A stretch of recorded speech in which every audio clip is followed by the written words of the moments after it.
Good evening. आज आपल्याला आपल्या शेड्यूल प्रमाणे जनरल एक्सेप्शन 76 पासून 106 पर्यंत सेक्शन्स आपल्याला बघायचे. सर्वसाधारण अपवाद. जनरल एक्सेप्शन म्हणजे काय? सर्वसाधारण अपवाद. ऑफेन्स केव्हा होणार नाही. आता आयपीसी मध्ये दोन प्रकारचे होमिसाइड आहेत, लॉफुल होमिसाइड आणि अनलॉफुल होमिसाइड. आता मर्डर हे अनलॉफुल होमिसाइड आहे.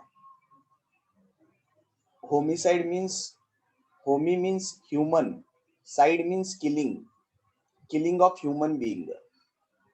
मर्डर, कल्पेबल होमिसाइड हे सगळे अनलॉफुल आहेत.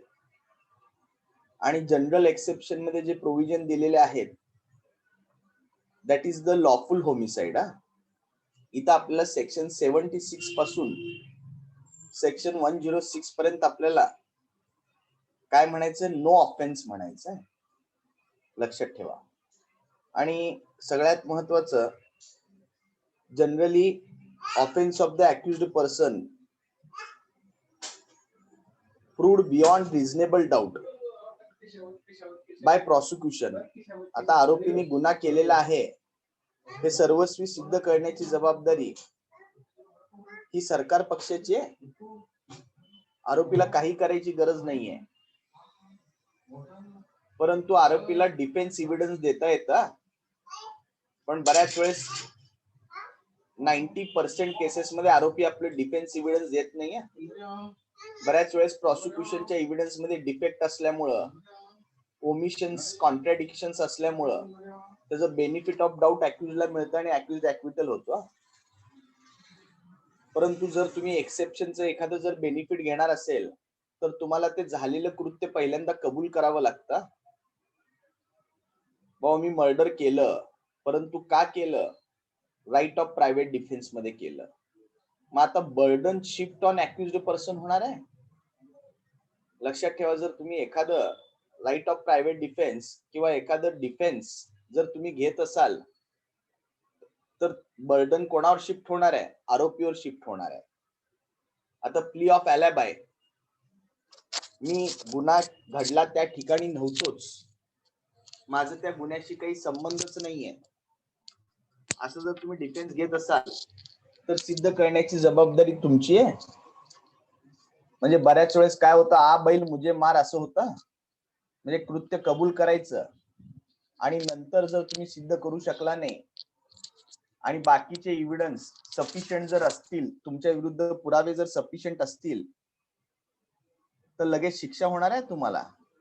परंतु सुप्रीम कोर्टाने असंही सांगितलेलं आहे, आरोपीने नुसतं डिफेन्स घेतलं आणि तो प्रूव्ह करू शकला नाही, ह्या बेसिसवर आरोपीला शिक्षा द्यायची नाहीये. बाकीचे एव्हिडन्स सुद्धा बघायचे, सर्कमस्टन्सेस सुद्धा बघायचे.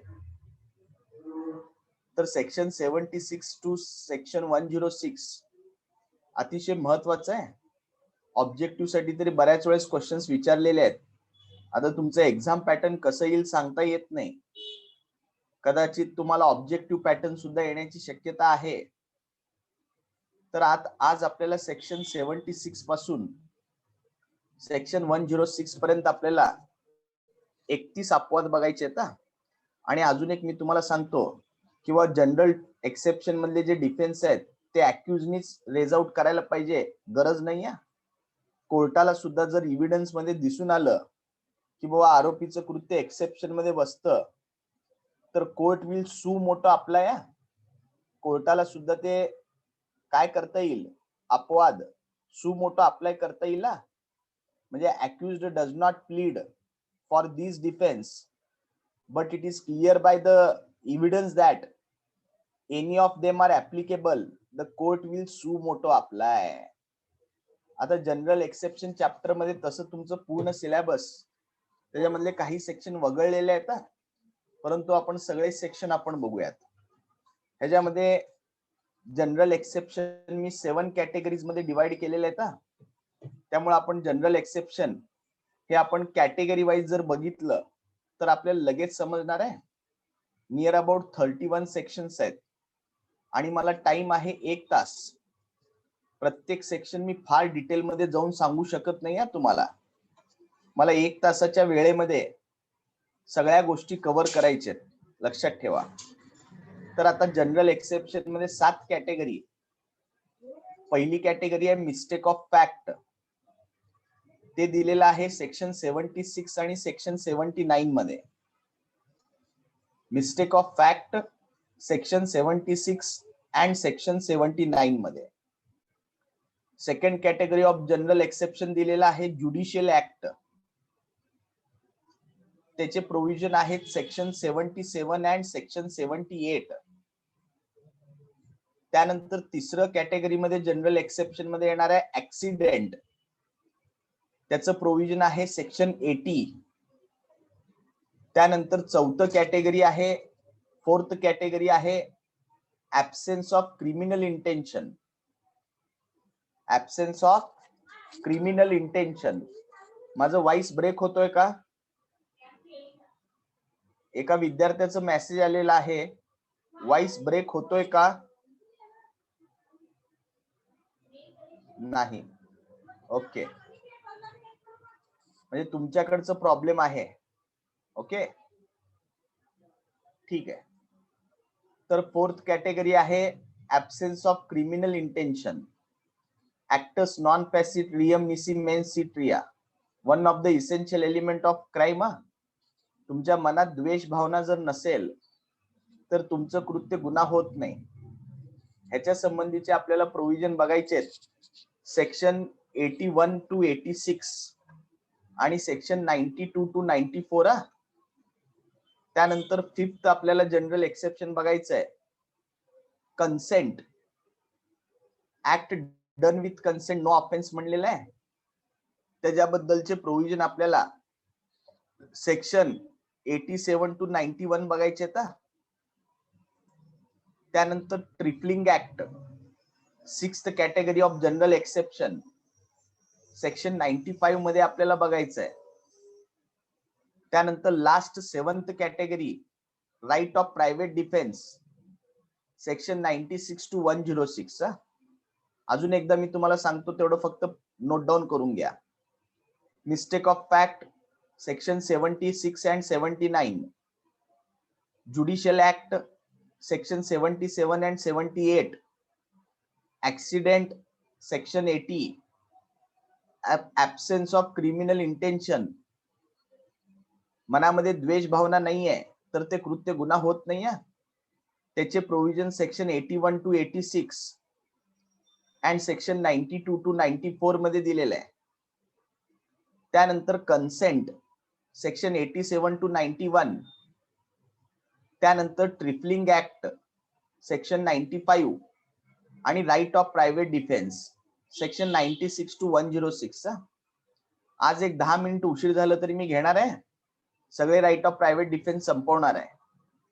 तर आता पहिल्यांदा आपल्याला मिस्टेक ऑफ फॅक्ट बघायचे. आता इग्नोरन्शिया फॅक्टी एक्झॉस्ट म्हणून मॅक्झिम आहे. एखादी वस्तुस्थिती आपल्याला माहित नाही, त्या पोटी जर कृत्य केलं तर ते कृत्य गुन्हा होत नाही. परंतु ignorance of law is no excuse म्हणलेलं आहे.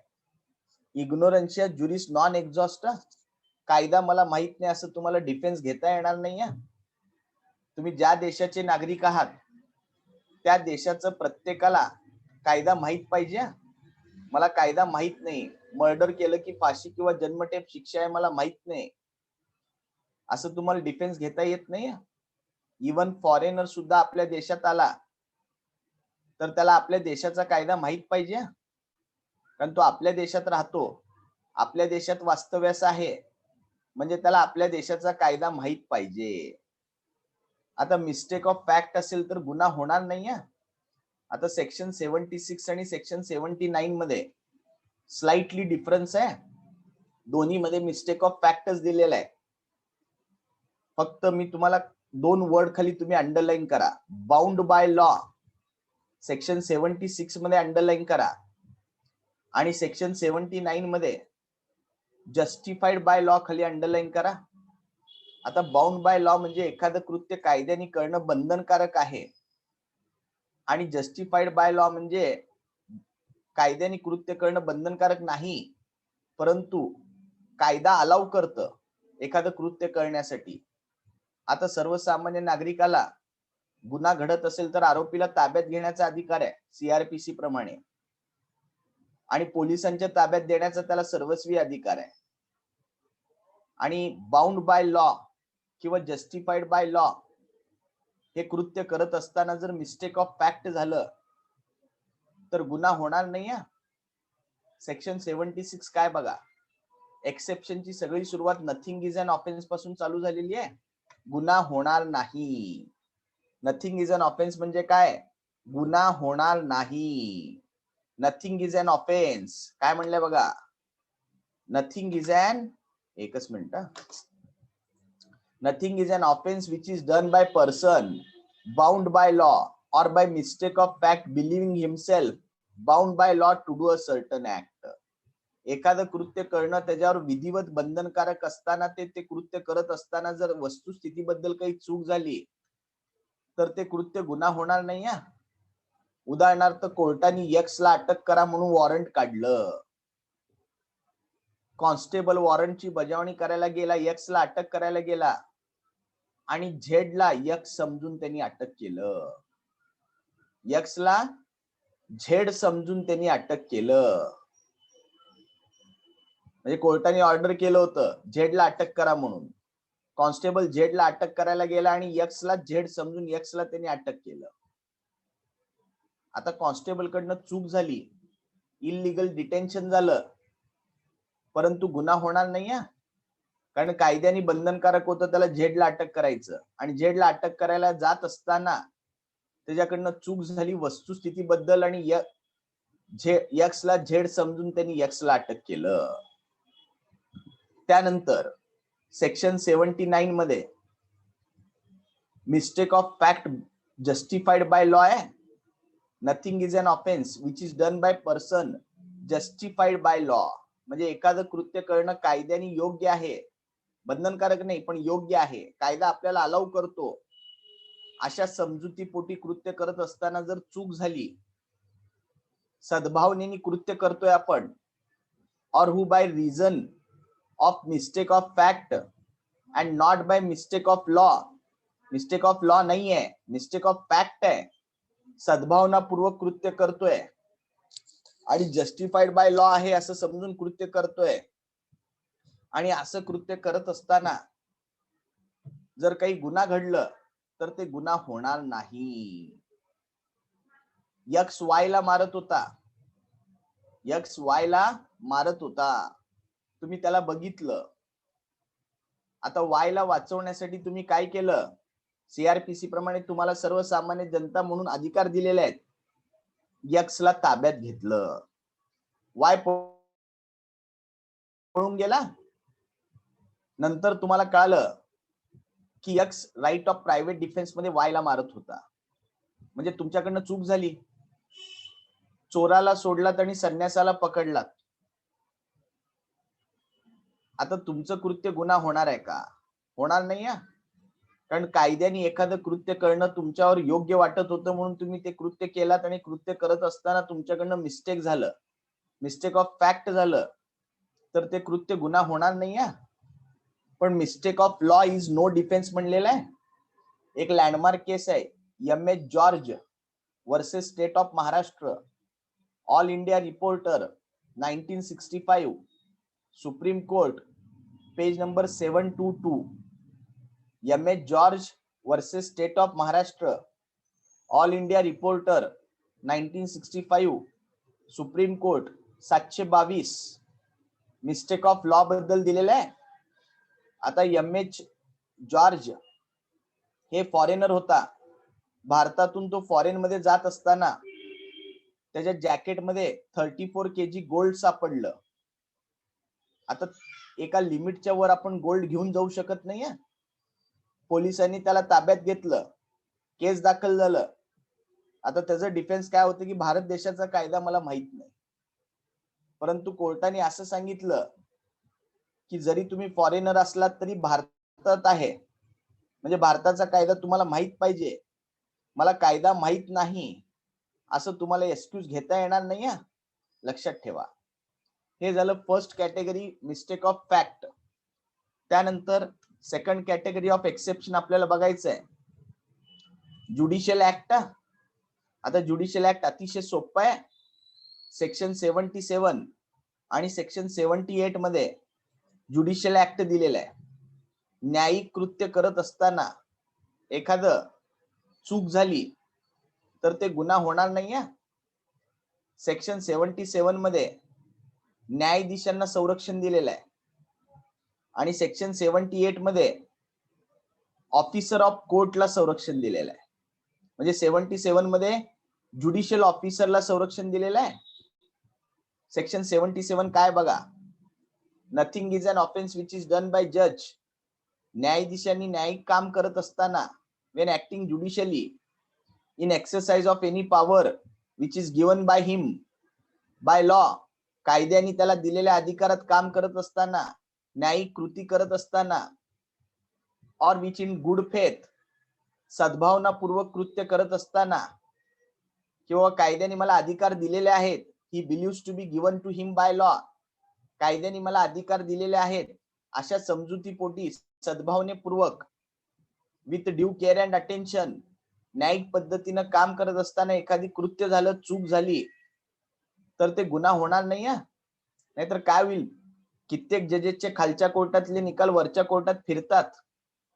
मग काय खालच्या कोर्टाला शिक्षा द्यायची का?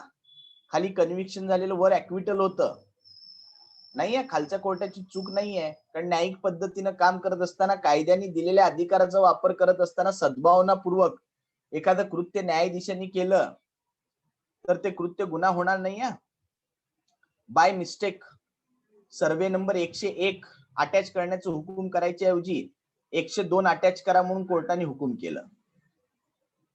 न्यायाधीशाचं कृत्य गुन्हा होणार नाही. सद्भावनापूर्वक न्यायिक पद्धतीनं आपल्याला दिलेल्या अधिकारातनं काम करत असताना चूक झाली तर गुन्हा होणार नाही.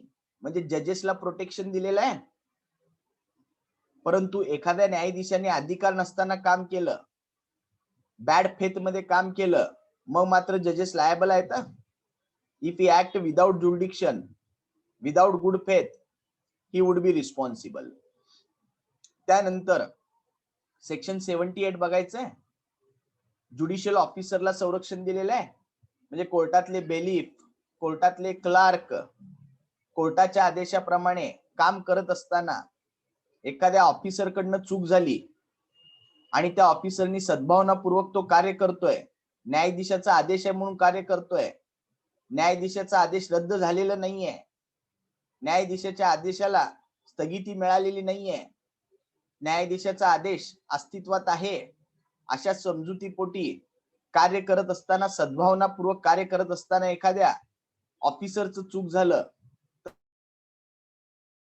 तर ते कृत्य गुन्हा होणार नाहीये. आता कोर्टाने सर्वे नंबर 101 अटॅच करा म्हणून हुकूम करायच्या ऐवजी 102 अटॅच करा म्हणून हुकूम केलं. आता त्या बेलिफाचं काम काय हो? कोर्टाच्या आदेशाचं पालन करणं.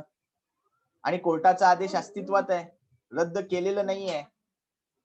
मग आता समजा कोर्टाच्या ऑफिसरचं कोर्टाच्या आदेशाप्रमाणे कारवाई करत असताना जर काही चूक झाली तर त्या कर्मचाऱ्याचं, ऑफिसरचं कृत्य गुन्हा होणार नाही. सेक्शन 78 मध्ये सांगितलेलं आहे, nothing is an offence which is in done in accordance with judgment. कोर्टाच्या निकालाप्रमाणे अंमलबजावणी चालू आहे किंवा कोर्टाच्या आदेशाप्रमाणे अंमलबजावणी चालू आहे, कोर्टाचं ते जजमेंट किंवा ऑर्डर रिमेन इन फोर्स आहे, अस्तित्वात आहे, आणि त्या निकालाची अंमलबजावणी गुड फेथ मध्ये करत असताना, कोर्टाला अधिकार आहे असं समजून करत असताना जर काही कृत्य झालं, गुन्हा झालं तर ते गुन्हा होणार नाही. म्हणजे सेक्शन 78 मध्ये protection given to officers of court. Bad faith जर असेल, हायकोर्ट कारवाई करतं, तुम्ही सुद्धा तक्रार करू शकता त्या जजेसच्या विरुद्ध. म्हणजे वरच्या कोर्टात तक्रार केलं, त्यांच्यावर एन्क्वायरी बसेल, एन्क्वायरी बसून काय असेल ते उचित कारवाई होईल त्यांच्यावर. त्यानंतर सेक्शन 80 आपल्याला बघायचं आहे. Accident in good faith no offence. सद्भावनापूर्वक कृती करत असताना अपघात झालं तर ते कृत्य गुन्हा होणार नाही. सेक्शन 80 मध्ये तेच सांगितलेलं आहे. Nothing is an offence. काय म्हणलं बा सेक्शन 80 जर तुम्ही बघितलं, काय सेक्शन 80 मध्ये, नथिंग इज अन ऑफेन्स, गुन्हा होणार नाही. कधी गुन्हा होणार नाही? सद्भावनापूर्वक कृत्य लॉफुल पद्धतीनं, लॉफुल मार्गाने करत असताना ते कृत्य काय होणार नाही? गुन्हा होणार नाही.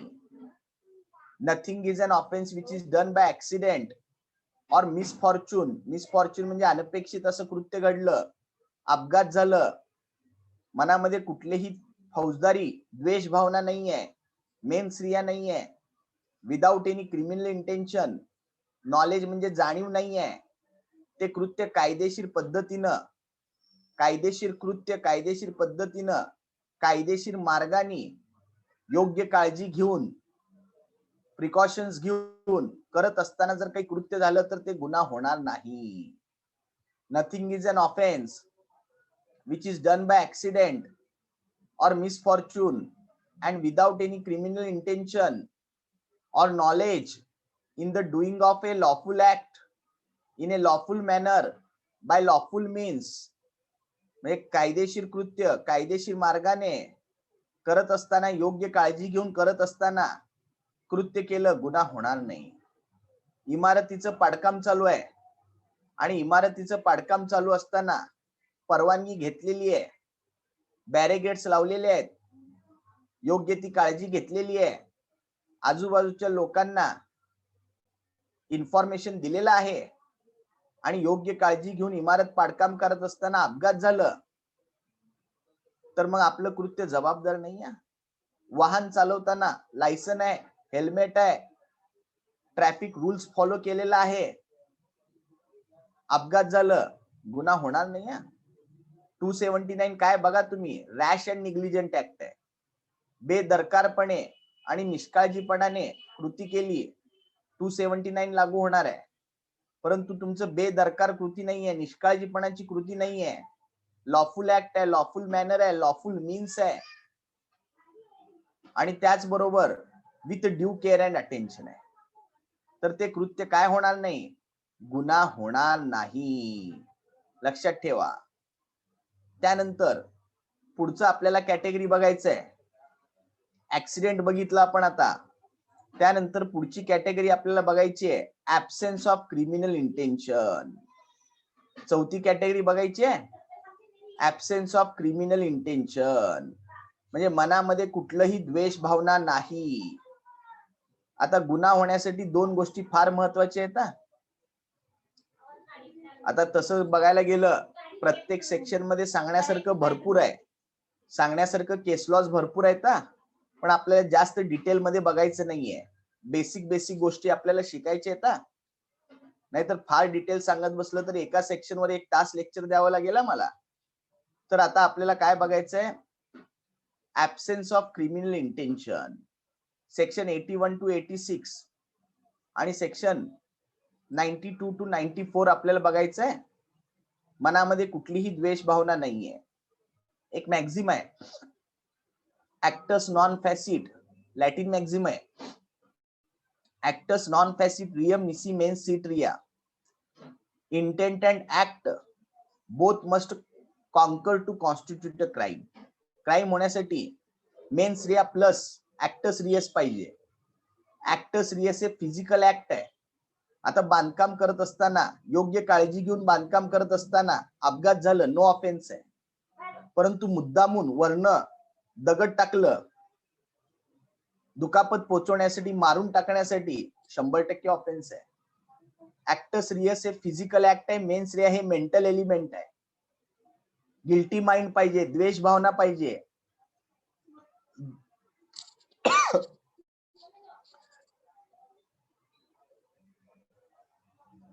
द्वेष भावनेने केलेली कृती कायद्याने गुन्हा होणार आहे, लक्षात ठेवा. परंतु त्याला एक्सेप्शन सुद्धा आहेत. इवन मेन्स रिया जर नसलं तरी सुद्धा काही ठिकाणी ऑफेन्सेस आहेत. उदाहरणार्थ motor vehicle act, one way मध्ये गाडी घातली, जरी मेन्स रिया नसलं तरी ऑफेन्स आहे. आयपीसी मध्ये पब्लिक न्यूसन्स, मेन्स रिया नसलं तरी ऑफेन्स आहे. त्यानंतर असे बरेचसे एक्सेप्शन आहेत. आता जरी तुमच्या मनामध्ये मेन्स रिया नसलं तरी सुद्धा ते कृत्य काय कायद्याने गुन्हा आहे म्हणून सांगितलेलं आहे. चेक बाउन्स केस 138, तुमच्या मनात द्वेष भावना नाहीये तरी सुद्धा ते कृत्य काय गुन्हा आहे, लक्षात ठेवा. त्यानंतर आता आपल्याला ऍब्सेन्स ऑफ क्रिमिनल इंटेन्शन ह्या कॅटेगरी मधले आपल्याला एक्सेप्शन बघायचे आहेत. आता आयपीसी मध्ये मेन्स रिया हे डायरेक्टली शब्द कुठंच वापरलेला नाहीये. मेन्स रिया दर्शवणारे शब्द आयपीसी मध्ये वापरलेले आहेत. डिसऑनेस्टली, अप्रामाणिक उद्देश, फ्रॉडलंटली, कपटीपणाचा उद्देश, व्हॉलंटरीली, इच्छापूर्वक, इंटेन्शनली, उद्देशपूर्वक, नोईंगली, जाणीवपूर्वक हे शब्द आयपीसी मध्ये वापरलेले आहे. तर आता आपल्याला सेक्शन 81 to 86 आणि सेक्शन 92 to 94 आपल्याला बघायचं आहे. General exception, absence of criminal intention. आता सेक्शन 81 काय बघा, act likely to cause harm but done without criminal intent and to prevent other harm. Act likely to cause harm, आता माझ्या कृत्यामुळे इजा होणार आहे किंवा इजा होण्याची शक्यता आहे हे मला माहिती आहे, परंतु माझ्या मनात कुठलंही द्वेष भावना नाहीये. माझे एकमेव उद्देश आहे की इतर मोठी होणारी इजा टाळावी. आता मी रेल्वेचा लाईनमन आहे, लाईनमन ट्रॅक चेंज करणारा माणूस आहे. एका ट्रॅकवर 10 लोक बसलेत, एका ट्रॅकवर एकटा माणूस बसलेला आहे. आता मला माहिती आहे की 10 लोक जिथं ट्रॅकवर बसलेले आहेत तिथनं रेल्वे गेली 10 लोक मरणार आहेत. दुसरं ट्रॅक जे आहे तिथे एकटा माणूस बसलाय तोही मरणार आहे जर मी ह्या ट्रॅकवरनं गाडी वळवली, कारण मी ट्रॅक चेंज केले की रेल्वे वळणार आहे, टर्न होणार आहे आणि रेल्वेला थांबायला वेळ नाहीये. आता इकडे 10 लोकांना मारायचं का इकडे एकाला मारायचं? आता 10 लोकांना वाचवण्यासाठी मी रेल्वेचं ट्रॅक चेंज केलं, लाईनमन आहे चेंज केलं, एकटा माणूस मेला. तो मरणार होता मला माहित होतं, लाइकली टू कॉज हार्म होणार आहे मला माहित होतं, पण माझ्या मनामध्ये द्वेष भावना नव्हतं. माझा उद्देश काय होतं, मोठी इजा टाळावी. आता 1 ते 100 झोपड्या एकमेकाला चिटकून आहेत. 2 नंबरच्या झोपडीला आग लागली. आता त्या आगीचा वणवा इतर झोपड्यांना लागणार आहे, फार मोठं नुकसान होणार आहे, जीवितहानी होणार आहे. आता मला माहिती आहे 2 नंबर झोपडी पाडायला पाहिजे. 2 नंबर झोपडी पाडली तरी काही लोकांची नुकसान होणार आहे, जीवितहानी होण्याची शक्यता आहे, परंतु इतर मोठी इजा टाळण्यासाठी 2 नंबर झोपडी मी पाडून टाकली. माझ्या मनात क्रिमिनल इंटेन्शन नाहीये, पण इजा होणार हे मला माहित होतं, परंतु मोठी इजा टाळावी म्हणून हे मी छोटी इजा पोचवली, तर माझं कृत्य गुन्हा होणार नाहीये. Nothing is an offence merely by reason of its being done with the knowledge that, मला नॉलेज आहे, जाणीव आहे, इकडे एकटा आहे रेल्वे ट्रॅकवर, इकडे 5 जण आहेत. It is likely to cause harm, इकडनं रेल्वे गेलं तर लाइकली टू कॉज हार्म आहे, पण माझ्या मनात द्वेष भावना नाहीये. If it is done without any criminal intention to cause harm, त्या एकट्या व्यक्तीला मारायचा उद्देश नाहीये, पण माझं 5 व्यक्तीला वाचवायचा उद्देश आहे, म्हणून मी सद्भावनापूर्वक कृती केली. and in good faith for the purpose of preventing or avoiding other harm, एखाद्या व्यक्तीचं नुकसान किंवा मालमत्तेचं नुकसान वाचवण्यासाठी मी कृत्य केलं. नथिंग इज अन ऑफेन्स, गुन्हा होणार नाही. आता शेवटी एक क्वेश्चन ऑफ फॅक्ट आहे, कोर्ट ठरवणार आहे किंवा एवढं काय डेंजर होतं, इमिनंट डेंजर होतं की एक कृत्य करावं हे तुमच्यावर भाग पाडलं गेलं. Court will decide on the basis of evidence. त्यानंतर सेक्शन 82 आपल्याला बघायचं आहे. Act of child under 7 years of age, doli incapax. 7 वर्षाखालच्या मुलांनी कुठलंही कृत्य करू दे, कायद्याने ते कृत्य गुन्हा होणार नाही. डोली is incapable to commit a crime. डोली मीन्स बिलो 7 years. बिकॉज 7 वर्षाच्या खालील मुलाला कुठल्याही प्रकारचं मॅच्युरिटी लेवल नसतं, अंडरस्टँडिंग लेवल नसतं. आता एका व्यक्तीने 6 वर्षाच्या मुलाला बंदूक दिलं आणि सांगितलं त्या काकाच्या दिशेने गोळी मार म्हणून. त्या मुलाने गोळी झाडली, त्या मुलाचं कृत्य गुन्हा होणार नाहीये. परंतु ज्यांनी गोळी झाडायला प्रवृत्त केलेलं आहे, अबेटमेंट केलेलं आहे, तो मात्र जबाबदार आहे. डोली is incapable to commit a crime. डोली इनकॅपेक्स. त्यानंतर सेक्शन 83 आपल्याला बघायचं आहे. 7 ते 12 वयोगटातल्या मुलांनी जर गुन्हा केलं तर कृत्य गुन्हा होणार आहे का? 7 ते 12, 7 to 12 या वयोगटातल्या मुलांनी गुन्हा केलं, जर त्याला सफिशियंट मॅच्युरिटी लेवल असेल, सफिशियंट अंडरस्टँडिंग लेवल असेल, तर ते कृत्य 100% गुन्हा होणार आहे. आता गुन्हा जरी झालं तरी जे ऍक्ट प्रमाणे कारवाई होईल. गुन्हा सिद्ध जरी झालं तरी त्याला ऑब्झर्वेशन होम, स्पेशल होम मध्ये ठेवलं जाईल, तो भाग वेगळा. परंतु गुन्हा होणार आहे की नाही ते आपल्याला बघायचंय. Child between 7 to 12 years, if he has sufficient maturity of understanding level, समजुतीस पात्र होता, आपण काय करतोय, त्याचे काय परिणाम होणार आहेत हे त्याला माहित होतं, तर त्याचं कृत्य 100% गुन्हा होणार आहे. एक 10 वर्षाचा मुलगा हातात चाकू घेतला, तुला खलास करतो म्हणून पळत निघाला आणि चाकूनी पोटात खोपसलं, 2-3 वार केला, माणूस मेला. कोर्टाने ह्या केसमध्ये सांगितलेलं आहे की ज्या अर्थी मुलगा चाकू हातात घेतो, तुला खलास करतो म्हणून ओरडत जातो, म्हणजे त्याला माहिती आहे चाकूनी मारल्यानंतर माणूस संपणार आहे, मृत्यू होणार आहे, आणि तो चाकूनी 2-3 वार करतो, म्हणजे याचा अर्थ काय? That child has sufficient maturity of understanding to जज the nature and consequence of his conduct. म्हणजे काय परिणाम होणार आहेत, आपण जे कृत्य करतोय त्या कृत्याचं स्वरूप काय हे त्याला समजुतीस पात्र आहे. म्हणजे त्याचं ते कृत्य गुन्हा आहे म्हणून कोर्टाने सांगितलं. म्हणजे एवढंच म्हणलेलं आहे, मॅच्युरिटी लेवल असेल तर गुन्हा आहे, मॅच्युरिटी लेवल नसेल तर गुन्हा नाही. त्यानंतर सेक्शन 84 आपल्याला बघायचं आहे. Act of person of unsound mind. मनोरुग्ण व्यक्तीने केलेलं कृत्य गुन्हा होणार नाही. आता जर कृत्य करते वेळेस जर व्यक्ती मनोरुग्ण असेल, कृत्य करते वेळेस व्यक्ती मनोरुग्ण असेल, incapable of knowing the nature of act असेल, आपण काय करतोय त्याची त्याला जाणीव नसेल, आपण करत असलेले कृत्य राईट आहे का रॉंग आहे, कॉन्ट्ररी टू लॉ आहे का, रॉंग आहे का, याची त्याला जाणीव नसेल, पूर्णपणे मनोरुग्ण असेल, तर ते कृत्य गुन्हा होत नाहीये. आता मनोरुग्ण व्यक्तीने मर्डर केलं तर ते कृत्य गुन्हा होणार नाही. आता त्याच्याबद्दल सीआरपीसी मध्ये प्रोव्हिजन आहे का? कृत्य करते वेळेस मनोरुग्ण आहे, आता तो त्याच्या विरुद्ध खटला दाखल होईल, चार्जशीट दाखल होईल, आणि जर त्याला तो त्यातनं जर बरा जर झाला, खटला चालेल, आणि कृत्य करते वेळेस जर तो मनोरुग्ण आहे हे सिद्ध झालं, त्याला सोडून दिलं जाईल. पण काही आरोपी कृत्य करताना साऊंड असतात, नंतर अनसाऊंड होतात. नंतर अनसाऊंड झालं तरी खटला चालवता येत नाही त्या आरोपी विरुद्ध. जेव्हा तो साऊंड होईल तेव्हा त्याच्या विरुद्ध खटला चालवला जाईल. त्याच्याबद्दलचे प्रोव्हिजन सीआरपीसी मध्ये आहेत. आपल्याला फक्त आज जनरल एक्सेप्शन बघायचं आहे.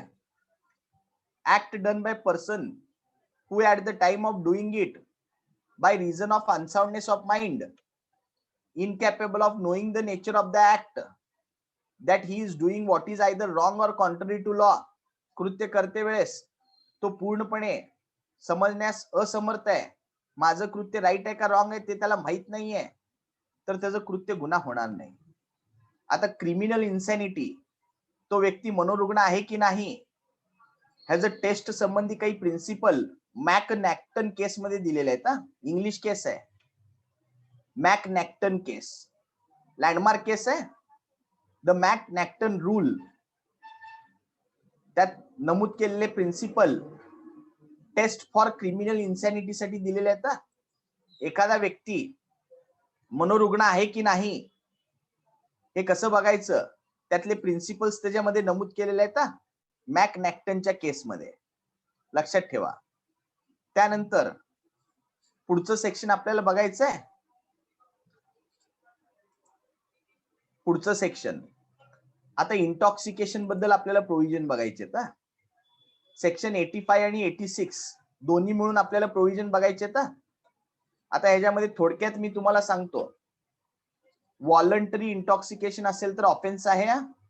स्वेच्छेने मी भरपूर दारू पिलो, नशिली औषधं घेतली, नशिली पदार्थ घेतलं, मर्डर केलं, नशेमध्ये होतो, what is right what is wrong मला माहित नव्हतं, incapable of knowing the nature of act होतो, तरी सुद्धा माझं कृत्य गुन्हा आहे. कारण मी इच्छापूर्वक स्वेच्छेने दारू पिलेली आहे आणि नशेमध्ये असताना देखील कृत्य केलं मी, तरी मी नशेमध्ये नसताना केलेलं कृत्य आहे असं समजून मला शिक्षा दिली जाईल. मिलिटरी मधला मेजर होता, लग्नाच्या पार्टीत गेला, भरपूर दारू पिला, दारू पिल्यानंतर थोडं बाचाबाची झालं, बंदूक काढला आणि एक यंग मुलाला गोळी झाडली. कोर्टाने त्याला शिक्षा दिली. त्याचं डिफेन्स काय होतं, मी नशेमध्ये होतो, मी समजण्यास अपात्र होतो, what is right what is wrong मला समजत नव्हतं. पण कोर्टाने काय सांगितलं, व्हॉलंटरी इंटॉक्सिकेशन नो डिफेन्स. स्वेच्छेने दारू पिलेली असेल आणि नशेमध्ये जरी असेल तरी तुम्ही नशेमध्ये नव्हता असं समजून तुमचं कृत्य गुन्हा आहे म्हणून सांगितलेलं आहे.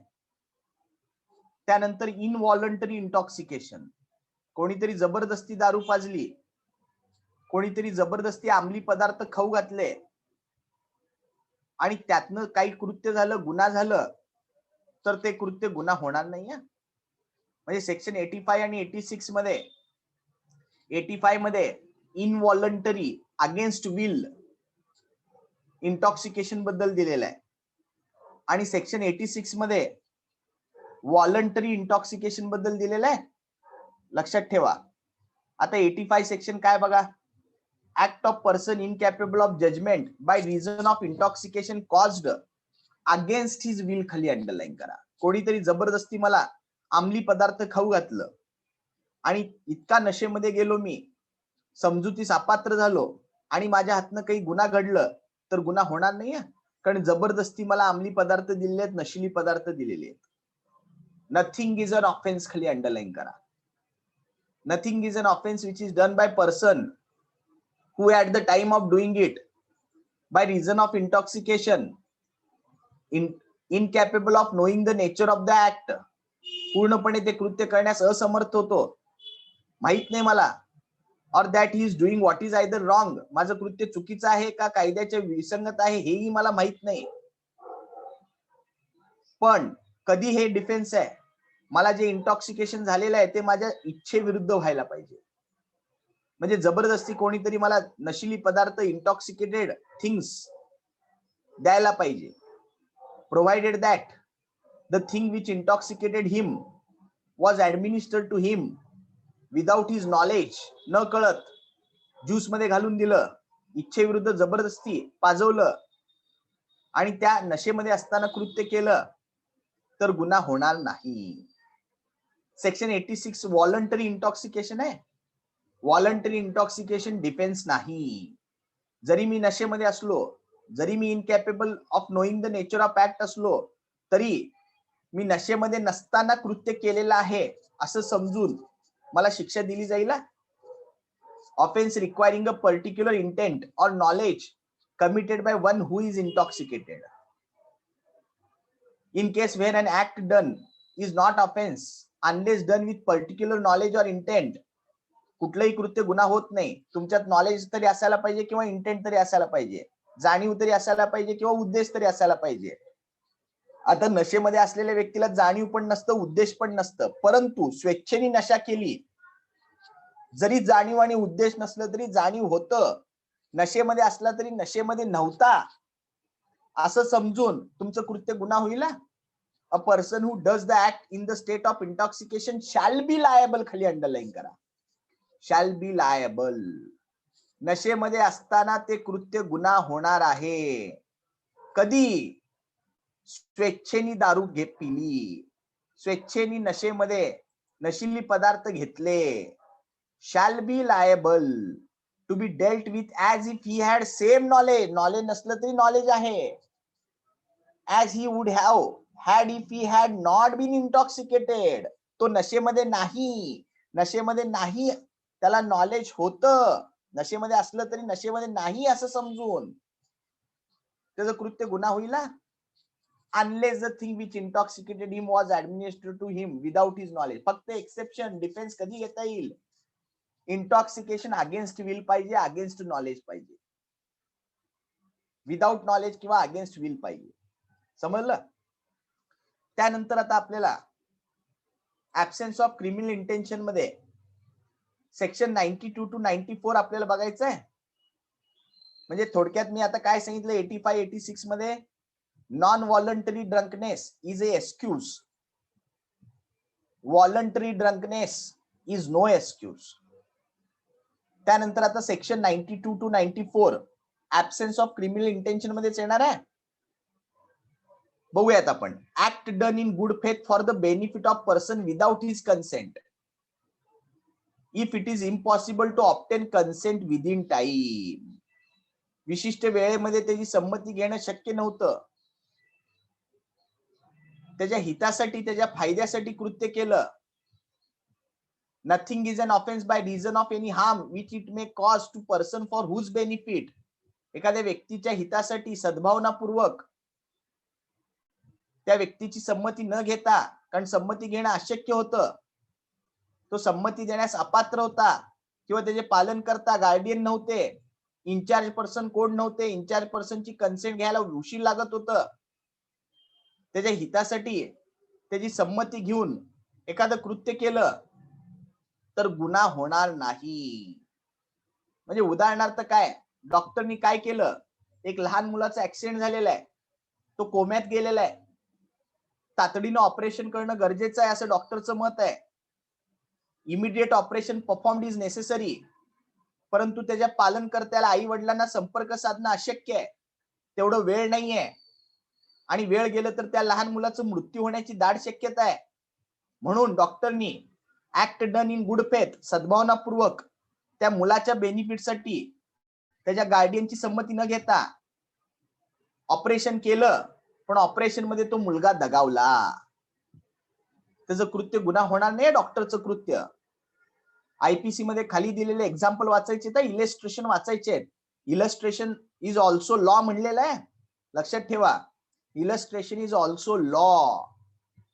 त्याला काही एक्सप्लेनेशन वगैरे दिलेले आहेत, ते आपण नंतर बघू. नंतर म्हणजे तुम्ही वाचून घ्या ते.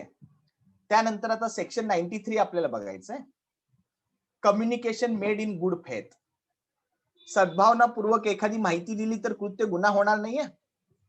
डॉक्टरनी पेशंटला सांगितलं, तू आता जास्त दिवस राहू शकत नाही, तुला मोठा गंभीर आजार झालेला आहे, तुला काय करून घ्यायचं करून घे, पुढची काय व्यवस्था करायची ते करून घे. हे ऐकल्याबरोबर पेशंट घाबरला आणि दगावला. आता डॉक्टरचं कृत्य गुन्हा होणार आहे का? होणार नाही. कारण सद्भावनापूर्वक एखादं कम्युनिकेशन केलं असेल गुड फेथ मध्ये, तर ते कृत्य गुन्हा होणार नाही, कारण त्या फायद्यासाठी त्यांनी सांगितलेलं आहे डॉक्टरनी. No communication made in good faith is an offence by reason of any harm to the person to whom it is made if it is made for the benefit of that person.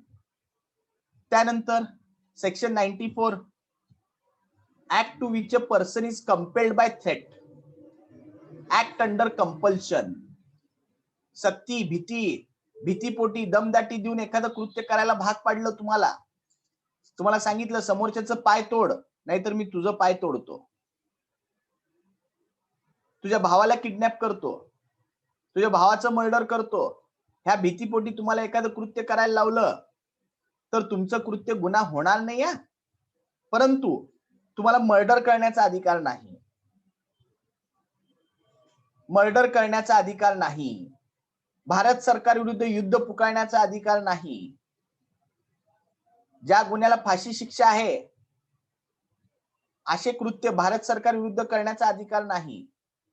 Bharat सरकार विरुद्ध हे कृत्य कर, बंड पुकार, युद्ध पुकार, नाहीतर मी तुझं murder करतो बघ, तुम्हाला अधिकार नाहीये? झेडचं मर्डर कर, नाही तर मी तुझं मर्डर करतो बघ, तुम्हाला अधिकार नाहीये? त्याला दोन अपवाद आहेत, except murder and except offence against state punishable death, हे दोन सोडून इतर कुठलंही कृत्य तुम्हाला मी करायला लावलं, भीतीपोटी सक्ती केली, चाकूचं धाक दाखवलं, समोरच्याला पाय तोडायला सांगितलं, समोरच्याला किडनॅप करायला सांगितलं, तातडीनं मृत्यू घडून आणण्याची भीती दाखवली तुम्हाला, इन्स्टंट डेथ, आणि तुम्ही भीतीपोटी एखादं कृत्य केलात तर तुमचं कृत्य गुन्हा होणार नाही, माझं कृत्य मात्र 100% काय होणार आहे? गुन्हा होणार आहे. लक्षात ठेवा. Section 94, act done under compulsion और threat to cause the instant death, तातडीनं मृत्यू घडून आणण्याची भीती घालून एखादं कृत्य करायला भाग पाडलं, तुमचं कृत्य गुन्हा होणार नाही. हे झालं ऍब्सेन्स ऑफ क्रिमिनल इंटेन्शन. आता आपल्याला कन्सेंट बघायचं, 5वी कॅटेगरी. विथ कन्सेंट असेल तर गुन्हा होणार नाहीये. सेक्शन 87 टू 91 मध्ये प्रोव्हिजन दिलेलं आहे. आता कन्सेंट म्हणजे काय? कन्सेंट व्हॉलंटरी पाहिजे, इच्छापूर्वक तुम्ही संमती द्यायला पाहिजे, ट्रू कन्सेंट पाहिजे. ट्रू कन्सेंट असेल तर गुन्हा होत नाहीये. म्हणजेच काय नसू नये कन्सेंट मध्ये? फिअर ऑफ इंजुरी, भीती घालून कन्सेंट घेतलेलं नसू नये, खोटं बोलून मिसकन्सेप्शन ऑफ फॅक्ट खाली कन्सेंट घेतलेलं नसू नये, अनसाउंड व्यक्तीचं कन्सेंट घेता येत नाही, अनसाउंड व्यक्तीचं कन्सेंट घेता येत नाही, नशेमध्ये असलेल्या व्यक्तीचं कन्सेंट घेता येत नाही. कन्सेंट ट्रू आणि व्हॉलंटरी पाहिजे, आणि विथ कन्सेंट कृत्य केलं तर गुन्हा होत नाही. मग कन्सेंट कधी ट्रू होणार आहे? Not have been given by a person under fear of injury, भीतीपोटी कन्सेंट दिलेलं नसू नये, मिसकन्सेप्शन ऑफ फॅक्ट पोटी कन्सेंट दिलेलं नसू नये, गैरसमजुतीपोटी कन्सेंट दिलेलं नसू नये, अनसाउंड पर्सनचं कन्सेंट घेता येत नाही, नशेमध्ये असलेल्या व्यक्तीचं कन्सेंट घेता येत नाही, आणि पर्सन बिलो 12 इयर, 12 वर्षाखालील मुलाचं कन्सेंट घेता येत नाही. 12 वर्षाच्या पुढच्या व्यक्तीचं कन्सेंट घेता येतं, 12 वर्षाच्या आतील व्यक्तीचं कन्सेंट घेता येणार नाही. आणि त्याचं कन्सेंट घेऊन जर तुम्ही काही कृत्य केलं त्याला ट्रू कन्सेंट म्हणता येणार नाही. आता ट्रू कन्सेंट आहे असं समजू आपण, व्यक्ती 12 वर्षाच्या पुढचा आहे, साऊंड माइंड आहे, नशेमध्ये नाहीये, गैरसमजुती पोटी कन्सेंट दिलेली नाहीये, कुठल्याही प्रकारचं क्षती पोहोचवण्याची भीती घातलेली नाहीये, ट्रू अँड व्हॉलंटरी कन्सेंट आहे, तर सेक्शन 87 टू 91 मध्ये नमूद केलेल्या कृत्य गुन्हा होणार नाही. काय बघा सेक्शन 87 बघूयात आपण. Act not intended and not known to be likely to cause death, कुठल्याही व्यक्तीला मृत्यू घडून आणण्याचा उद्देश नाही, मृत्यू घडून येईल याची शक्यता नाही, गंभीर दुखापत पोहोचवण्याचा उद्देश नाही, गंभीर दुखापत पोहोचेल ह्याची शक्यता नाही, done by consent, with consent कृत्य करतोय, 12 वर्षाच्या पुढचा आहे, तलवारबाजी चालू आहे, तलवारबाजी चालू आहे, इथं 12 वर्ष नाहीये, 87 मध्ये 18 इयर्स आहे, 18 इयर्स खाली अंडरलाईन करा, ऑब्जेक्टिव्ह विचारतील तुम्हाला. सेक्शन 87 मध्ये 18 इयर्स खाली अंडरलाईन करा, अबव 18 इयर्स ऑफ एज आहे, ट्रू कन्सेंट आहे दोघांमध्ये, मृत्यू घडून आणण्याचा उद्देश नाहीये, गंभीर दुखापत पोहोचवण्याचा उद्देश नाहीये, विथ कन्सेंट कृत्य करत असताना जर काही अपराध घडलं गुन्हा होणार नाहीये. एक्स आणि वाय मध्ये तलवारबाजी चालू आहे मनोरंजनासाठी, चुकून तलवार लागलं, इजा झाली, एक्सचं कृत्य गुन्हा होणार नाही. बॉक्सिंग वेळेस दात पडलं गुन्हा होणार नाही. क्रिकेट खेळत असताना लेदर बॉल लागून जखमी झाला गुन्हा होणार नाही, कारण इंटेन्शनच नव्हतं ना, मारण्याचं इंटेन्शन नव्हतं, गंभीर दुखापत पोहोचवण्याचं इंटेन्शन नव्हतं, किंवा दुखापत पोहोचेल मृत्यू होईल ह्याची जाणीव सुद्धा नव्हती. अबव 18 इयर्स आहे, नो ऑफेन्स. त्यानंतर सेक्शन 88 बघायचं आपल्याला. Act not intended to cause death, मृत्यू घडून आणण्याचा उद्देश नाहीये, done by consent in good faith for person's benefit. Person's benefit म्हणलेलं आहे, एखाद्या व्यक्तीच्या हितासाठी एखादं कृत्य केलं. आता रस्त्यावर अपघात झालेला एक 25 वर्षाचा व्यक्ती आहे, आता त्याची संमती घेऊन ऑपरेशन केलं किंवा हार्ट सर्जरी करायचं त्याची संमती घेऊन ऑपरेशन केलं त्याच्या हितासाठी, ऑपरेशन करताना संमती घेतात आणि गुड फेथ मध्ये ऑपरेशन करत असताना तो व्यक्ती दगावला, कृत्य गुन्हा होणार नाहीये. आणि कन्सेंट एक्सप्रेस पण असू शकतं किंवा इम्प्लाइड पण असू शकतं, प्रत्यक्ष सुद्धा असू शकतं किंवा अप्रत्यक्ष सुद्धा असू शकतं. त्यानंतर section 89, act done in good faith for benefit of child और इन्सॅन पर्सन. आता 12 वर्षाखालील मुलगा आहे किंवा कुठल्याही वयाचा मनोरुग्ण व्यक्ती आहे, त्याच्यावर ऑपरेशन करायचं आहे. आता लहान मुलाचं तर कन्सेंट घेता येत नाही, मनोरुग्णाचं कन्सेंट घेता येत नाही, त्याच्या पालनकर्त्याचं कन्सेंट घेतलं, गार्डियनचं कन्सेंट घेतलं आणि ऑपरेशन केलं आणि ऑपरेशन करताना त्याचा मृत्यू झालं. गुड फेथ मध्ये ऑपरेशन केलेलं आहे, लॉफुल चार्ज ज्याच्याकडे त्याची कन्सेंट घेतलेली आहे, त्याचा वाचवण्याचा उद्देश होता, पण ऑपरेशन करताना तो दगावला, तर ते डॉक्टरचं कृत्य गुन्हा होणार नाही. विथ कन्सेंट आहे, गुन्हा होणार नाही. त्यानंतर section 19, consent known to be given under fear or misconception. आताच मी तुम्हाला सांगितलं, भीतीपोटी दिलेलं संमती म्हणता येणार नाही. मिसकन्सेप्शन म्हणजे गैरसमजुतीपोटी दिलेलं कन्सेंट म्हणता येणार नाही. चाइल्डचं कन्सेंट म्हणता येणार नाही. इन्सॅन पर्सनचं कन्सेंट म्हणता येणार नाही. त्यानंतर सेक्शन 91, जरी कन्सेंट असलं तरी काही कृत्य गुन्हा येतं. आता मी तुम्हाला वर काय सांगितलं, विथ कन्सेंट असेल तर गुन्हा नाही, पण आता मी काय सांगणार आहे, जरी कन्सेंट असलं तरी कृत्य गुन्हा आहे. एक्सक्लुजन केलेलं आयपीसी मधनं काही असे ऑफेन्सेस, मिसकॅरेज, गर्भपात करणं, बायकोच्या संमतीनं दुसरी मुलगी आहे म्हणून गर्भपात केलं तरी सुद्धा कृत्य गुन्हा आहे. बायकोची संमती असलं तरी कृत्य गुन्हा आहे. विथ कन्सेंट इथं चालत नाही. सेक्शन 87, 88, 89 हे लागू होणार नाहीत, कारण काही ऑफेन्स इंडिपेंडेंटली ऑफेन्स म्हणून सांगितलेलं आहे, जरी कन्सेंट असलं तरी. एक्सक्लुजन केलेलं आहे, एक्सक्लुजन म्हणजे बाहेर काढणे. कन्सेंटच्या चॅप्टर मधनं बाहेर काढलेले आहेत काही offences. Exclusion of act which are offences independently of harm causing miscarriage with consent offence आहे, लक्षात ठेवा. हे झालं आपलं 6 प्रकारचे जनरल एक्सेप्शन. आता आपल्याला शेवटचं कॅटेगरी बघायचं आहे, राईट ऑफ प्रायव्हेट डिफेन्स.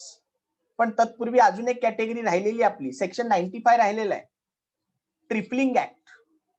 क्षुल्लक कृत्य, किरकोळ कृत्य जरी गुन्हा असलं तरी शिक्षा होणार नाही. De minimis non curat lex maxim आहे. De minimis non curat lex. The law not take account of trifles. कायदा किरकोळ गोष्टीकडे लक्ष देत नाही. ऍक्ट कॉझिंग स्लाइट हार्म, म्हणजे स्लाइट हार्म असेल तर कृत्य गुन्हा होणार नाही. Nothing is an offence which causes such a slight harm. असे एकदम स्लाइट हार्म आहे की कुठलाही सर्वसामान्य व्यक्ती त्याच्याबद्दल तक्रार करत नाही, पण काही विचित्र लोक असतात तक्रार करतात. अशा केसेसमध्ये कोर्टाने आरोपीला सोडून दिलेलं आहे ट्रिपलिंग ऍक्ट खाली, ऍक्ट कॉझिंग स्लाइट हार्म खाली. एक्सनी काय केलं, वायच्या ताटातलं वेफर्स खाल्लं. वायनी चोरीचा गुन्हा दाखल केला, माझ्या ताटातलं movable property without consent wafers खाल्लं म्हणजे डिसऑनेस्ट इंटेन्शन. वायचं रॉंगफुल लॉस झालं, एक्सचं रॉंगफुल गेन झालं, moving from one place to another place, theft, चोरीचा गुन्हा दाखल केला. आता चोरीचे सर्व इन्ग्रेडियंट फुलफिल आहेत, पण कोर्टाचं मत काय आलं, अशा क्षुल्लक गोष्टीसाठी आमच्याकडे वेळ नाही. डी मिनिमाइज नॉन क्युरेट लेक्स, आरोपीला सोडून दिला. एक्सच्या पेन मधली शाई संपली होती, त्यांनी वायच्या इंकपॉट मध्ये वायला न विचारता शाई घेतली म्हणून चोरीचा गुन्हा दाखल झाला. ह्याही केसमध्ये आरोपीला कोर्टाने सोडून दिला. क्षुल्लक गोष्टीकडे आम्ही लक्ष देत नाही, कारण क्षुल्लक गोष्टीकडे सर्वसामान्य व्यक्ती कधी तक्रार करत नाही. अशा गोष्टीकडे लक्ष दिलं जाणार नाही. त्यानंतर आपल्याला 7th कॅटेगरी बघायचं आहे, right of private defence. Section 96 to 106, section 96 to 106. प्रत्येकाला स्वतःचा बचाव करण्याचा अधिकार आहे आणि हे कायद्यात दिलेलं आहे असं नाहीये, नॅचरल लॉ आहे. या पृथ्वी तलावर जेव्हापासून मनुष्य राहायला आले किंवा मनुष्य वस्ती झाली, प्रत्येकाला स्वतःचा बचाव करण्याचा अधिकार आहे आणि प्रत्येक पिनल कोड मध्ये हे प्रोव्हिजन आहे. त्यामुळे स्वतःचा बचाव करत असताना केलेलं कृत्य गुन्हा होणार नाही. लक्षात ठेवा, स्वतःचा बचाव करत असताना केलेलं कृत्य गुन्हा होणार नाही. सेक्शन 96 मध्ये जनरल रूल आहे, nothing is an offence, nothing is an offence in the exercise of right of private defence. स्वतःचा बचाव करत असताना केलेलं कृत्य गुन्हा होणार नाही. हे सेक्शन 96 मध्ये दिलेलं आहे. परंतु स्वतःचा बचाव म्हणजे नेमकं कुठला बचाव हो? स्वतःचा बचाव म्हणजे नेमका कुठला बचाव करायचं ते पण आपल्याला बघायला पाहिजे ना. Right of private defence section 97 बघितलं, 96 बघितलं, आता 97 बघू. तुम्हाला स्वतःचा बचाव म्हणजे नेमकं कशाचा बचाव करण्याचा अधिकार आहे? बॉडी आणि प्रॉपर्टी. बॉडी आणि प्रॉपर्टी फक्त तुमचीच का हो? नाही. तुमची body, body of other person. तुमची property, property of another person. आता तुमच्या भावाला किडनॅप करण्याचा प्रयत्न केला, मारहाण करण्याचा प्रयत्न केला, तुम्हाला राईट ऑफ प्रायव्हेट डिफेन्स वापरण्याचा हक्क आहे. माझी टू व्हीलर तुमच्याकडे आहे, चोरांनी टू व्हीलर पळून नेण्याचा प्रयत्न केलं, तुम्हाला राईट ऑफ प्रायव्हेट डिफेन्स वापरण्याचा अधिकार आहे. कारण प्रॉपर्टी तुमची नाहीये, माझी आहे, तरी सुद्धा तुम्हाला राईट ऑफ प्रायव्हेट डिफेन्सचा अधिकार आहे. Every person has right to defend. Section 97 मध्ये सांगितलेलं आहे काय काय बचाव करण्याचा अधिकार आहे प्रत्येक व्यक्तीला. तर फर्स्टली हिज ओन बॉडी, पण सब्जेक्ट टू सेक्शन 99 म्हणलेलं आहे. आता सेक्शन 99 काय आहे? राईट ऑफ प्रायव्हेट डिफेन्स काही ठिकाणी लागू होत नाहीये, काही ठिकाणी तुम्हाला राईट ऑफ प्रायव्हेट डिफेन्स वापरता येत नाही, असे आपल्याला सेक्शन 99 मध्ये बघायचंय. म्हणजे कलम 99 ला अधीन राहून तुम्हाला स्वतःचा बचाव करण्याचा अधिकार आहे. म्हणजेच काय? स्वतःची बॉडी आणि body of other person against any offence affecting human body. स्वतःची मालमत्ता, प्रॉपर्टीची व्याख्या दिलेली आहे. Property means movable and immovable property. एक लक्षात ठेवा, कुठल्याही शब्दाचा अर्थ जर तुम्हाला समजलं नाही आणि जनरल एक्सप्लेनेशन मध्ये जर अर्थ दिले नसतील तर जनरल क्लॉजेस ऍक्ट बघायचं.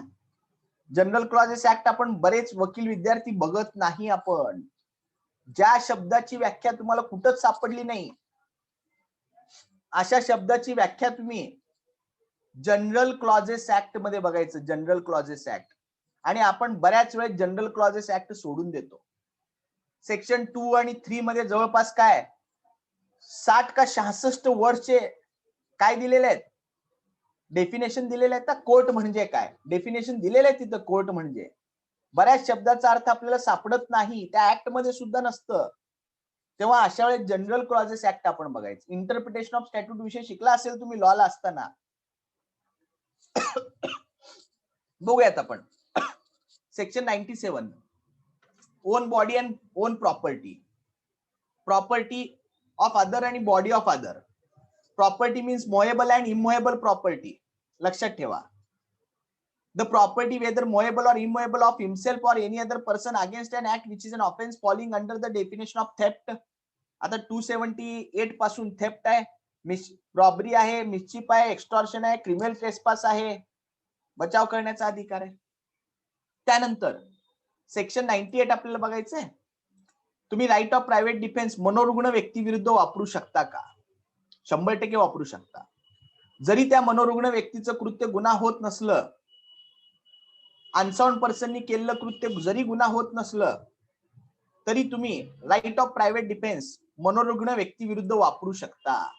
आता रस्त्यावर एक वेडा दगड घेऊन उभारला तुमच्या दिशेने मारण्यासाठी, तुम्हाला राईट ऑफ प्रायव्हेट डिफेन्स वापरण्याचा अधिकार आहे. भले त्याचं कृत्य जरी त्याने आपल्याला मारलं, भले त्याचं कृत्य गुन्हा होत नसलं तरी आपल्याला राईट ऑफ प्रायव्हेट डिफेन्स वापरण्याचा अधिकार आहे. Right of private defence against the act of person of unsound mind.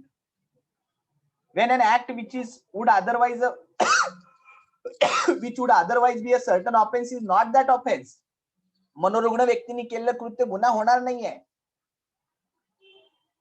मनोरुग्ण व्यक्ती आले ह्याच्यामध्ये, इंटॉक्सिकेशन पर्सन आले, त्यानंतर बिलो 7 इयर मुलगा आला, वॉन्ट ऑफ मॅच्युरिटी आहे, अनसाउंडनेस ऑफ माइंड आहे, इंटॉक्सिकेशन आहे, मिसकन्सेप्शन ऑफ फॅक्ट पोटी समोरचा व्यक्ती कृत्य करतोय. आता सेक्शन 76 आणि 79 बघितलं ना, mistake of fact no offence म्हणून. मिस्टेक ऑफ फॅक्ट पोटी तो कृत्य करतोय, त्याचं कृत्य जरी गुन्हा होणार नसलं तरी तुम्हाला त्याच्या विरुद्ध राईट ऑफ प्रायव्हेट डिफेन्स वापरण्याचा पूर्णपणे हक्क आहे. Every person has same right of private defence against that act which he would have if the act were that offence. त्याचं कृत्य गुन्हा होत नसलं तरी कृत्य गुन्हा होईल असं समजून तुम्ही त्याच्या विरुद्ध, अनसाउंड पर्सन विरुद्ध, इंटॉक्सिकेशन पर्सन विरुद्ध मिस्टेक ऑफ फॅक्ट पोटी करत असलेलं कृत्य वेळेस त्या व्यक्ती विरुद्ध सुद्धा तुम्हाला राईट ऑफ प्रायव्हेट डिफेन्स वापरण्याचा हक्क आहे. त्यानंतर section 99 exception to right of private defence. Right of private defence कुठं वापरता येणार नाही. There is no right of private defense against an act which does not reasonably cause the apprehension of death. मृत्यू घडून येण्याची भीती नाहीये तुम्हाला, तुम्हाला गंभीर दुखापत पोहोचवण्याची भीती नाहीये. or grievous hurt if done or attempted to be done by public servant. खाली अंडरलाईन करा, लोकसेवकाविरुद्ध तुम्हाला राईट ऑफ प्रायव्हेट डिफेन्स वापरता येत नाही. पोलीस तुम्हाला अटक करायला आले, पोलिसांना मारहाण करता येईल का तुम्हाला? नाहीये. पण त्या पोलिसांकडनं तुमची मृत्यूची भीती असेल, त्या पोलिसांकडनं तुम्हाला गंभीर दुखापतची भीती असेल तर तुम्ही राईट ऑफ प्रायव्हेट डिफेन्स त्या पोलिसांविरुद्ध सुद्धा वापरू शकता. कारण एन्काउंटरचे केसेस बघा तुम्ही, बऱ्याच वेळेस बेकायदेशीर एन्काउंटर करतात, हातात बंदूक देतात आणि पळ म्हणतात आणि एन्काउंटर करून टाकतात.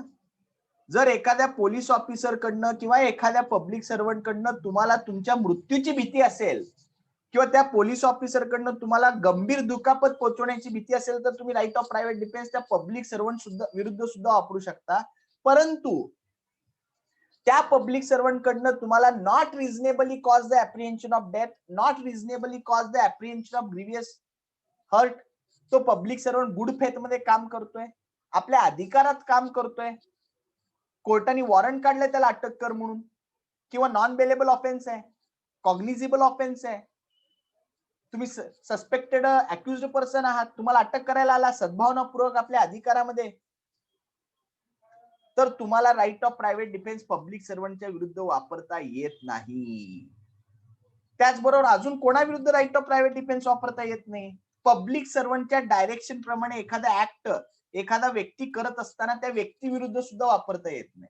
आता कोर्टाने डायरेक्शन दिलं मला जा त्या एक्सला अटक कर म्हणून, मी एक्सला अटक करायला गेलो, त्या एक्सला माझ्या विरुद्ध राईट ऑफ प्रायव्हेट डिफेन्स वापरता येत नाही. The person acting under the direction of public servant, त्या पर्सन विरुद्ध सुद्धा तुम्हाला राईट ऑफ प्रायव्हेट डिफेन्स वापरता येणार नाही. पण त्याच्या विरुद्ध सुद्धा वापरता येईल जर त्याच्याकडनं मृत्यूची भीती असेल, त्याच्याकडनं गंभीर दुखापताची भीती असेल तर त्याच्या विरुद्ध सुद्धा तुम्हाला राईट ऑफ प्रायव्हेट डिफेन्स वापरता येईल. त्यानंतर अजून केव्हा राईट ऑफ प्रायव्हेट डिफेन्स वापरता येणार नाही? जर तुमच्याकडे सफिशियंट टाइम असेल, उद्या 10 लाख आणून दिले नाही तर तुझ्या मुलाचं मर्डर करतो म्हणून निनावी फोन आलं, तुम्ही म्हणलात कसं मर्डर करतो बघतो म्हणून तुम्ही बंदूक काढून ठेवलात, चालणार नाही. 24 तास टाइम आहे तुम्हाला, सफिशियंट टाइम आहे पोलीस प्रोटेक्शन घेण्याचं. अशा परिस्थितीमध्ये राईट ऑफ प्रायव्हेट डिफेन्स तुम्हाला वापरता येणार नाही. There is no right of private defense in cases in which there is a time to have recourse to protection the public authorities. Public authorities संरक्षण घेण्यासाठी तुम्हाला भरपूर वेळ आहे. अशा परिस्थितीमध्ये तुम्हाला राईट ऑफ प्रायव्हेट डिफेन्स वापरता येणार नाही. बाकीच्या ठिकाणी तुम्ही वापरू शकता. हे एक्सेप्शन आहेत, 3 एक्सेप्शन आहेत. पब्लिक सर्वंट विरुद्ध, person acting under direction of public servant विरुद्ध, sufficient time to recourse public authority, no right of private defense. बाकीच्या ठिकाणी राईट ऑफ प्रायव्हेट डिफेन्स वापरू शकता, पण किती? जेवढी गरज आहे तेवढी, गरजेपेक्षा जास्त वापरता येणार नाही. यक्स तुमच्या दिशेने दगड घेऊन मारायला सुटला, right of private defence start झालं, मधनच यू टर्न घेतला, तुम्हाला मागे जाऊन त्याला मर्डर करता येणार नाही. जेवढी गरज आहे, माझं मोबाईल चोरलं, मोबाईल ताब्यात घेईपर्यंत, त्या आरोपीला ताब्यात घेईपर्यंत जेवढं राईट ऑफ प्रायव्हेट डिफेन्स वापरायचं तेवढंच वापरायचं. मोबाईल मिळाला, आरोपीला ताब्यात घेतलं, विनाकारण त्याला मारायचं नाही. म्हणजे extend to which the right may be exercised, तेवढ्या प्रमाणात राईट ऑफ प्रायव्हेट डिफेन्स वापरता येईल. जेवढी गरज आहे तेवढीच, गरजेपेक्षा जास्त इजा पोचवता येणार नाही. The right of private defense in no case extend to the inflicting of more harm than it is necessary to inflict for that purpose of defense. गरजेपेक्षा जास्त इजा पोचवता येणार नाही.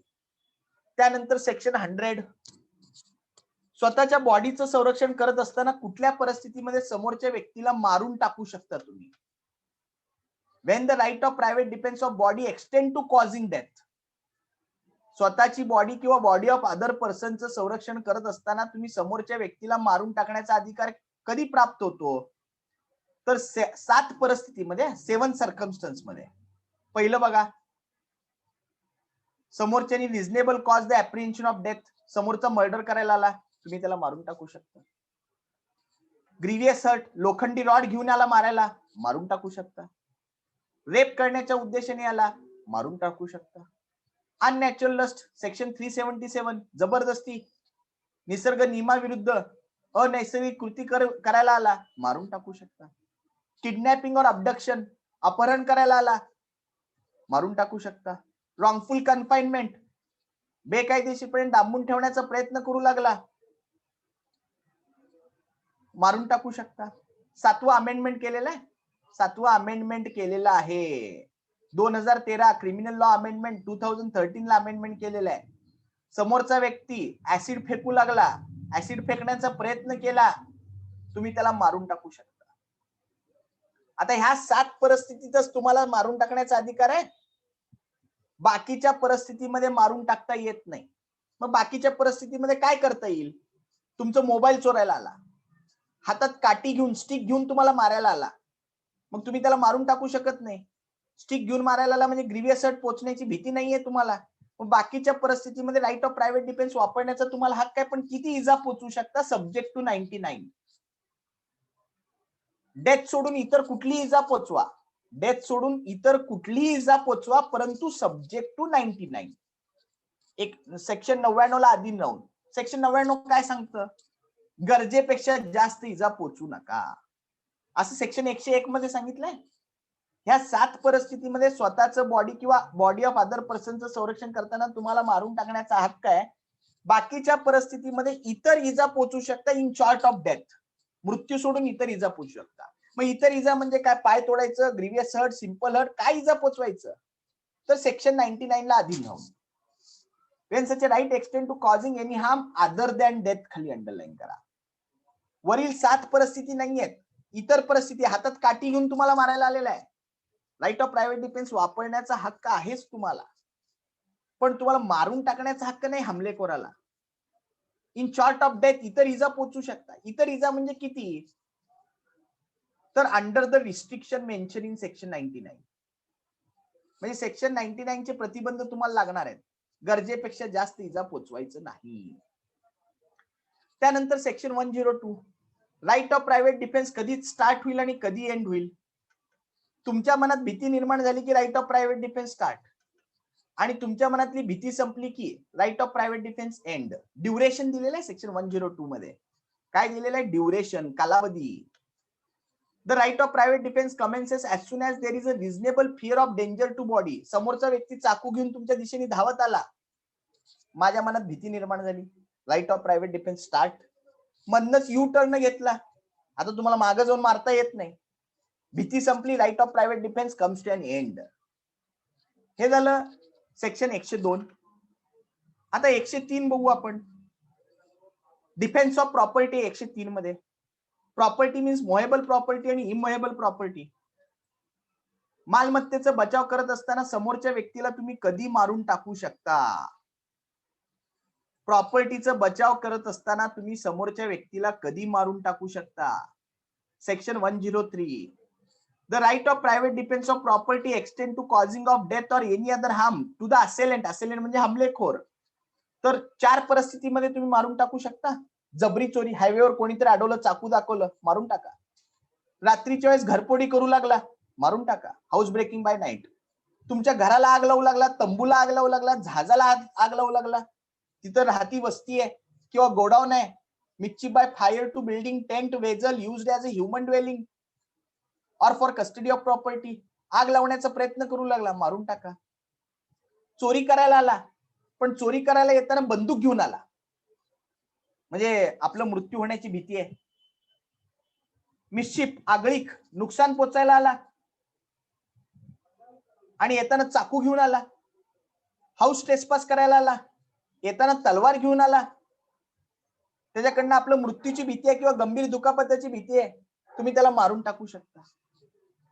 आता duration, right of defence of property करत असताना right of private defence केव्हा स्टार्ट होईल आणि केव्हा एंड होईल हे 105 मध्ये दिलेलं आहे, पण 104 एक सेक्शन राहिलेलं आहे. 104 मध्ये बाकीच्या परिस्थितीमध्ये, आता 103 मध्ये आपण बघितलं, right of private defence of property करत असताना कधी मारून टाकू शकता, बाकीच्या वेळेस मारून टाकायचं नाही. इतर इजा पोचवा. इतर इजा म्हणजे किती पोचवा? सब्जेक्ट टू सेक्शन 99, गरजेपेक्षा जास्त पोचवायचं नाही. when such a right extend to causing any harm other than death, म्हणजे तुमच्या प्रॉपर्टीला नुकसान होण्याची भीती निर्माण झालेली आहे, चोरी करायला आलेला आहे, फक्त मोबाईल चोरी करायला आलेला आहे, तुम्ही त्याला राईट ऑफ प्रायव्हेट डिफेन्स वापरा, इजा पोचवा, मोबाईल परत घेईपर्यंत इजा पोचवा, परंतु गरजेपेक्षा जास्त इजा पोचवायचं नाही. त्यानंतर सेक्शन 105 बघायचं आहे. स्वतःच्या प्रॉपर्टीचा संरक्षण करत असताना राईट ऑफ प्रायव्हेट डिफेन्स केव्हा स्टार्ट होईल आणि केव्हा एंड होईल. ड्युरेशन दिलेलं आहे 105 मध्ये. आता थोडस सेक्शन 105 मोठं आहे, त्याच्यामध्ये काय केलंय, थेफ्ट साठी वेगळं ड्युरेशन दिलेलं आहे, रॉबरीसाठी वेगळं ड्युरेशन दिलेलं आहे, क्रिमिनल ट्रेसपास आणि मिस्चिफ साठी वेगळं ड्युरेशन दिलेलं आहे, आणि हाऊस ब्रेकिंग बाय नाईटला वेगळं ड्युरेशन दिलेलं आहे. आता चोरी, समोरचा व्यक्ती चोरी करण्याचा प्रयत्न करतोय, तर तिथनं पळून जाईपर्यंत, पोलीस ऑफिसरचं संरक्षण मिळेपर्यंत किंवा चोरलेला माल परत मिळेपर्यंत तुम्हाला राईट ऑफ प्रायव्हेट डिफेन्स वापरण्याचा अधिकार आहे. रॉबरी असेल तर, जबरी चोरी असेल तर राईट ऑफ प्रायव्हेट डिफेन्स केव्हा स्टार्ट होईल आणि केव्हा एंड होईल. जर त्या जबरी चोरी करणाऱ्या चोराकडनं आपल्या मृत्यूची भीती आहे, आपल्याला दुखापत पोहोचवण्याची भीती आहे, आपल्याला रॉंगफुल रिस्ट्रेन करण्याची भीती आहे, तोपर्यंत तुम्ही राईट ऑफ प्रायव्हेट डिफेन्स वापरू शकता.